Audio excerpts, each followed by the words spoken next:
నడిచినా కూర్చున్నా మోకాళ్ళ నొప్పులు వస్తున్నాయా? ప్రాణ పెయిన్ క్లినిక్ లో అధునాతన చికిత్సతో మోకాళ్ళ నొప్పులు తగ్గించుకోండి.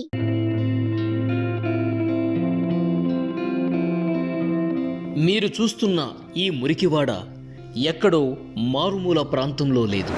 విశ్వనగరం, భాగ్యనగరం అని చెప్పుకునే హైదరాబాద్ నడిబొడ్డునే ఉంది. సనత్ నగర్ పరిధిలోని దాసరం బస్తీ ఇది. వీరి బతుకులు నిజంగా దుర్భరం. నగరంలో ఉన్న ప్రతి ఇల్లు, ప్రతి బస్తీ నుండి చెత్తను సేకరించి వీళ్ళు జీవనం సాగిస్తారు. ఇక్కడ 300 వరకు కుటుంబాలు ఉన్నాయి. పదండి ఒకసారి ఈ బస్తీ లోపలికి వెళదాం. ఇక్కడ మనకి వెహికల్స్ కనిపిస్తున్నాయి, చూసారా? చెత్త బండ్లు ఉదయాన్నే మన ఇంటి దగ్గరకు వచ్చి చెత్తను తీసుకెళ్లేటువంటి వెహికల్స్ ఇక్కడ మనకు కనిపిస్తున్నాయి. ఈ చెత్తను తీసుకెళ్లే వాళ్ళందరూ కూడా ఇక్కడ నివాసం ఏర్పరచుకున్నారు. ఈ దాసరం బస్తీలో అందరూ కూడా ఇక్కడే ఉంటారు. ఈ వెహికల్స్లోని చెత్త తీసుకొస్తారు. ఆ చెత్తని తీసుకొచ్చి అందులో ఏమన్నా పనికొచ్చే ఉంటే అవి వాటిని అమ్ముకుంటారు. ఏది సీసాలు లాంటివి, లేకపోతే ప్లాస్టిక్ వస్తువులు అలాంటివి అమ్ముకునేవి ఉంటే అమ్ముకుంటారు. మనం అందరం ఆరోగ్యంగా ఉండాలంటే మన ఇంట్లో చెత్త ఉండకూడదు, అపరిశుభ్రత ఉండకూడదు. దాన్ని తీసేసేది వీళ్ళే. ప్రతి కాలనీ శుభ్రంగా ఉండే విధంగా చూసేది వీళ్ళే. ప్రస్తుతం వాళ్ళు ఉంటున్నటువంటి ఇల్లు, ఆ ప్రాంతాన్ని మనం క్లియర్గా ఇక్కడ చూడొచ్చు. చిన్న చిన్న రేకుల షెడ్లు అండి, ఇరుకైన సందుల్లో వీళ్ళందరూ కూడా ఇక్కడ నేను సమాచారం సేకరించినప్పుడు 300 ఫ్యామిలీస్ వరకు ఈ విధంగానే ఉంటాయి. 300 ఫ్యామిలీస్ ఇక్కడే ఇదే చెత్తలో ఇక్కడే తింటారు, ఇక్కడే పడుకుంటారు, ఇక్కడే స్నానాలు చేస్తారు. చిన్న చిన్న రేకుల షెడ్లు కట్టుకుని వీళ్ళు ఎంత దుర్భర పరిస్థితిలో ఉన్నారనేది దీన్ని బట్టి మనకు అర్థమవుతుంది. కొంత లోపలికి వెళ్ళే ప్రయత్నం చేద్దాం. మరికొన్ని ఫ్యామిలీస్ కూడా ఉన్నాయి. అటు లోపలికి వెళ్ళి మనం మాట్లాడే ప్రయత్నం కూడా చేద్దాం.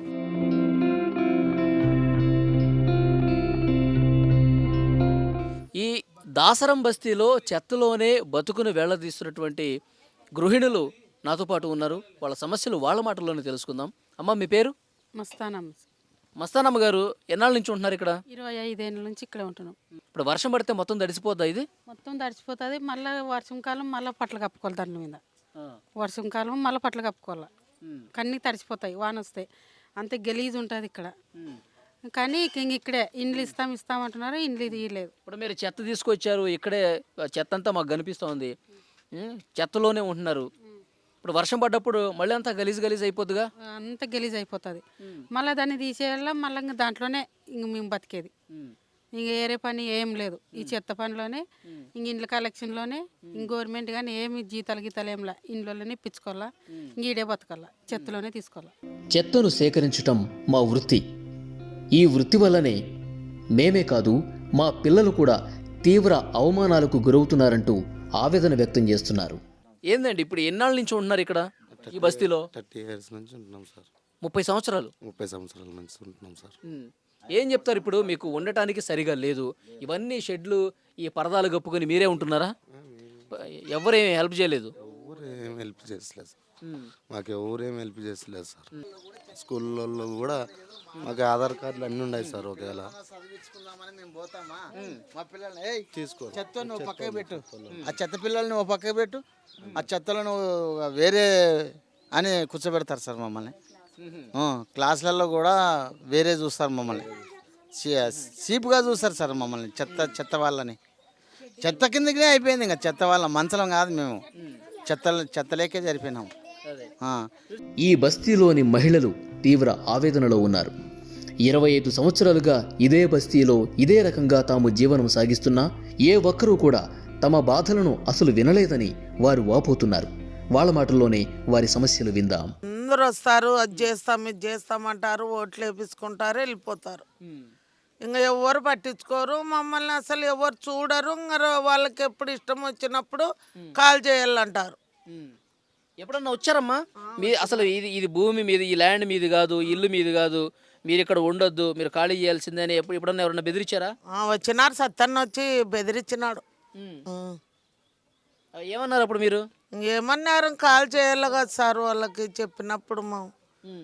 ఇంకా మళ్ళీ వేరే వాళ్ళు సినిమా సేద వచ్చి ఆయన అడ్డం అన్నాడు. అడ్డం పడి ఎందుకు కాల్ చేపిస్తాండవు వాళ్ళని, కిరాయిలు ఏమి ఇయ్యరు అని బాగా మంచి గొడవ అయిపోయింది. ఇంక అప్పటి నుండి ఆయన వస్తలేడు. మీ ఇళ్ళకి కరెంట్ ఉందా? మేము ఓ 5,000 6,000 వస్తుంది నెలకి కరెంటు బిల్లు. సమస్యలు ఏమున్నాయి చెప్పండి అమ్మా ఒకసారి. సమస్యలు సార్, డబుల్ బెడ్రూమ్ రాలేదు, అన్ని సార్లు రాపించుకున్నారు, బాత్రూమ్లు వచ్చినాయి, నీళ్ళు వచ్చినాయి, ఇంక అంతే సార్. కరెంటు బిల్లు 1,500 వస్తుంది సార్. 1500 అంటే ఎక్కువ కదమ్మా. అట్లా సార్. ఇంకా ఎందుకు ఇంటికి సంబంధించి హామీలు ఎందుకు ఇవ్వలేదు మీకు? ఏమో సార్ తెలియదు, రాపించుకొని పోతారు, రారు. దాసరం బస్తీలో వీళ్ళు నివసించే విధానం ఇక్కడ ఎలాంటి పరిస్థితులు ఉన్నాయో మీకు కళ్ళకు కట్టే ప్రయత్నం చేస్తాను. ఇక్కడ చూసారా, ఇక్కడే వండుకుంటారండి. ఇదే వాళ్ళకి ఒక కిచెన్ రూమ్ లాగా దీన్ని ఉపయోగించుకుంటారు. ఇక్కడ వండుకుంటారు, తర్వాత ఇక్కడే కూర్చొని వాళ్ళు భోజనం చేసే పరిస్థితి ఉంటుంది. ఆ తర్వాత ఇక్కడే వాళ్ళు తిన్నవి కడుక్కునే పరిస్థితి కనిపిస్తుంది. దానికి ఆనుకునే వాష్రూమ్స్ కూడా ఉన్నాయి.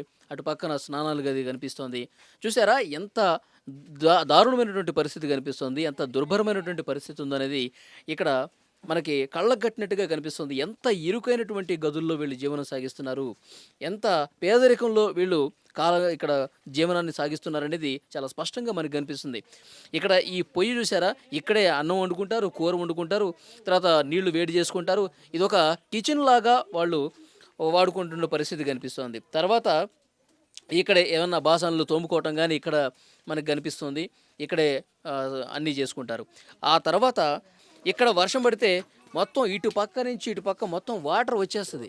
ఆ వాటర్లోనే మొత్తం ఇళ్ల లోపలకు కూడా నీళ్లు వెళ్ళిపోయేటువంటి పరిస్థితి ఉంది. సో ఇలాంటి ఒక కాలనీ ఏర్పాటు చేసుకుని వాళ్ళు చిన్న చిన్న రేకుల షెడ్లు ఏర్పాటు చేసుకుని ఇక్కడ జీవనం గడుపుతున్నారు. తమ పరిస్థితి చాలా దుర్భరంగా ఉంది. ఏ ప్రభుత్వం కూడా ఆదుకోలేదు. ఆ చెత్తలోనే తీసుకొచ్చిన చెత్త ఒక పక్క కనిపిస్తుంది, వాళ్ళు ఉండటమేమో ఇక్కడ. సో ఈ అంటే కంపెనీ మనకి ఇంట్లో ఒక 10 నిమిషాలు చెత్త ఉంటేనే కంపు ఉంటేనే మనం భరించలేని పరిస్థితి. కానీ ఈ చెత్తలోనే వాళ్ళు తీసుకొచ్చినటువంటి చెత్త బ్యాగ్స్లో కట్టేసి ఏ విధంగా చూసారా, అదే చెత్తలో వాళ్ళు జీవనం సాగిస్తారు. ఇక్కడే ఉంటారు, ఇక్కడే కూర్చుంటారు, ఇక్కడే పడుకుంటారు, దాని తర్వాత ఇక్కడే వండుకుంటారు. ఈ బస్తీ లోపలికి నడిచే మార్గం ఎంత ఇరుగ్గా ఉందో చూసారా. ఇంకొంత లోపలికి వెళ్ళే ప్రయత్నం చేద్దాం. ఇప్పుడు మీ చెత్త అంతా మీరు ఉదయాన్నే వెళ్ళి తీసుకొస్తారు, అదే బండిలో తెచ్చుకుంటారు, ఇక్కడే పెట్టుకుంటున్నారు, చెత్తలోనే ఉంటున్నారు. ఇప్పుడు మామూలుగా ఈ చెత్తలో ఉండాలంటేనేమో లేనిపోని రోగాలు కూడా వస్తాయి. ఇప్పుడు ఈ చెత్తలోనే ఈ వాసనలోనే మీరు ఉంటున్నారు. మాకు ఎక్కడ పనులు చిక్కుగా సార్, ఇదే పనికి అలవాటు అయింది మాకు, ఇక్కడే పని చేస్తాం. ఇక్కడ ఇటు రండి ఒకసారి. ఇక్కడ చూస్తే మనకి వాష్రూమ్ కనిపిస్తుంది, లోపల లాట్రిన్ కనిపిస్తుంది. ఇక్కడే వీళ్ళు ఉంటారు, చెత్త అంతా ఇక్కడే పేరు చేసి ఉన్నారు. తర్వాత ఎదురుగా మనం చూస్తున్నాం, ఇక్కడే నివాసం ఉండేటువంటి పరిస్థితి ఉంది. సో ఇలాంటి దుర్భరమైనటువంటి పరిస్థితి కనిపిస్తోంది. చిన్న అంటే నడిచే అందుకు మాత్రమే ఒక చిన్న గల్లీ కనిపిస్తుంది మనకి. ఇందులోనే అందరూ కూడా నివాసం ఉండే పరిస్థితి కనిపిస్తుంది. చూసారా, ఇక్కడ చిన్న ఇల్లులు ఇదే షెడ్లో పెట్టుకుని ఇందులోనే వాళ్ళు ఉంటున్నారు. కనీసం ప్రభుత్వాలు ఉన్నాయి కానీ ఎవరు కూడా ఏమీ పట్టించుకోవటువంటి పరిస్థితి అయితే కనిపిస్తుందని చెప్తున్నారు. రేకులు చూసారా, ఈ రేకులు ఇట్లా పేర్చుకోవటం, పైన ఇంకో రేకు వేసుకోవటం, ఇందులోనే ఉండిపోవటం.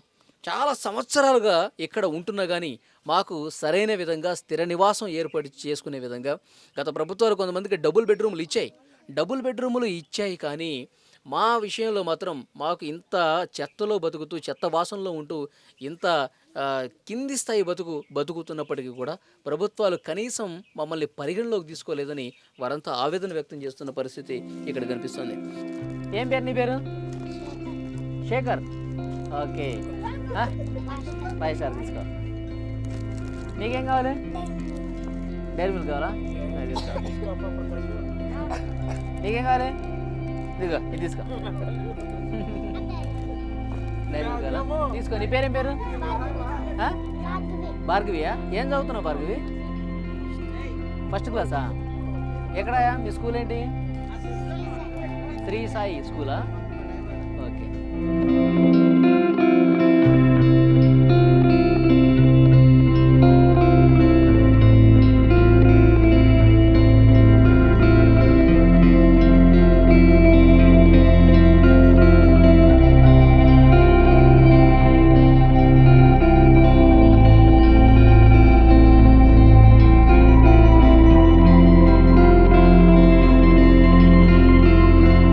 మొత్తానికి ఈ బస్తీ మొత్తం కూడా దారుణమైన పరిస్థితులే కనిపిస్తున్నాయి.